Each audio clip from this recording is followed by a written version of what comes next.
இந்த மஞ்சளையும் குங்குமத்தையும் கொண்டு குறைந்தது 27 முறையோ அல்லது 108 முறையோ ஓம் வாராகி தாயே போற்றி அப்படிங்கிற மந்திரத்தை சொல்லி நீங்கள் வாராகி அம்மனுக்கு அர்ச்சனை பண்ணுங்க. இப்படி அர்ச்சனை செய்யப்பட்ட அந்த மஞ்சளையும் குங்குமத்தையும் நீங்கள் தனியாக சேகரித்து வச்சு தினந்தோறும் நெத்தியில் இட்டுட்டு வருவதன் மூலமாக தீர்க்க சுமங்கலி யோகம் கிட்டும். மேலும் நம்மளுடைய கணவருக்கு குழந்தைகளுக்கெல்லாம் இட்டு வரும்போது அவங்களுக்கு ஒரு பாதுகாப்பாகவும் இது இருக்கும் அப்படின்னு சொல்லலாம்.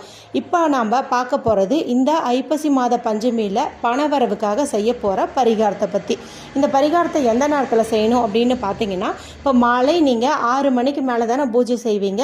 அப்போ வீட்டில் தீபமெல்லாம் ஏற்றி வச்சு ஊதுபத்தி சாம்பிராணி இதெல்லாம் கமலும் சமயத்தில் நல்ல ஒரு பாசிட்டிவ் வைப்ரேஷனோட நம்முடைய பூஜை அறை இருக்கும்போது இந்த பரிகாரத்தை செய்யணும். குறிப்பாக சொல்லணும்னா இரவு 8 to 9 அப்படிங்கிறது பார்த்தீங்கன்னா பெஸ்ட்டு டைம் அப்படின்னு சொல்லலாம். ஏன்னா 8 to 9 அப்படிங்கிறது பார்த்தீங்கன்னா வாராகி அன்னை நம்முடன் பேசக்கூடிய ஒரு நேரம் அப்படின்னு